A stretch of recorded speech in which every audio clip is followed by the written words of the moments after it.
Do you ever feel like you're constantly negotiating with yourself just to do basic things?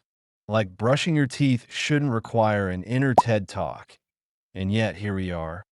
It's weird, right? We know what we want to do. We want to change.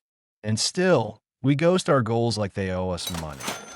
Now, before you start thinking this is going to be one of those videos where I give you 10 tips while sipping green juice on a perfect morning routine. Pause. I'm not that person. I'm so not that person. I'm lazy by nature. I procrastinate like it's a sport.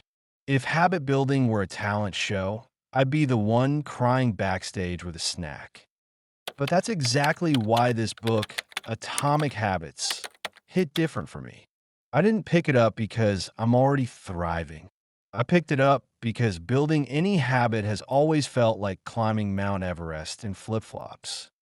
And still, this book made me feel like maybe, just maybe, I didn't have to change everything. I just had to start tiny. Clear's big idea is this: you don't need more motivation. You need better systems, which was a relief, honestly, because if I had to rely on motivation, I'd still be under my blanket watching compilation videos of dogs doing taxes.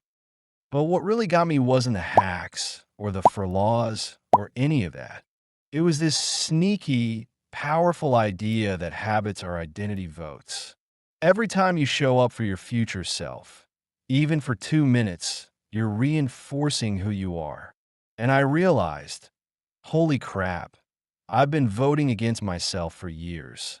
Not on purpose, just by avoiding the things I said I cared about. And let me be real with you. I don't have a six-figure business or a productivity wall with inspirational quotes.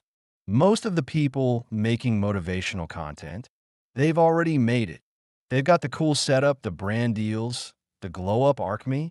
I got hope. I've got Google Docs. And I've got 2025 because I've decided 2025 is my year of growth. That's it. Just growth.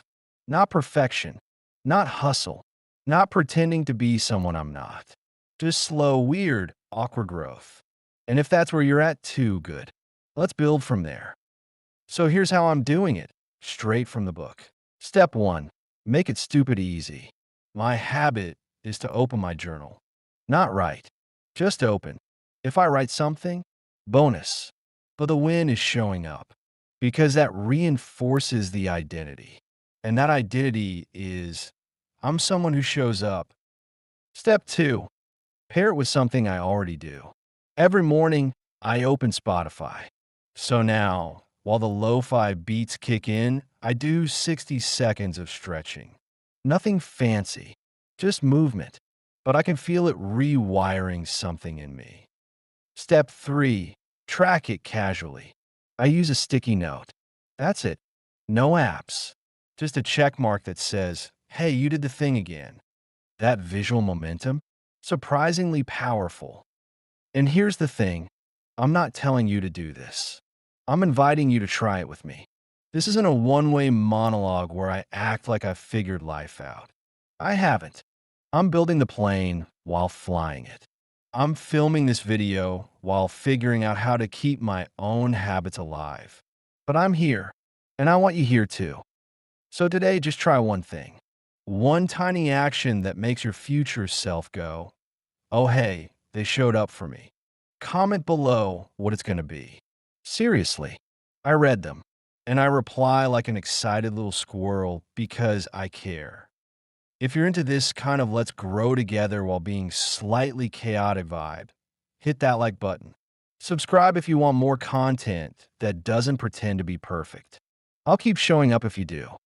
Because I'm not a millionaire. Yet. But I intend to be. Not just in money, but in clarity, peace, and becoming the kind of person I promised myself I'd be. So, let's drift through this ocean, not as strangers, but as echoes moving toward the same shore.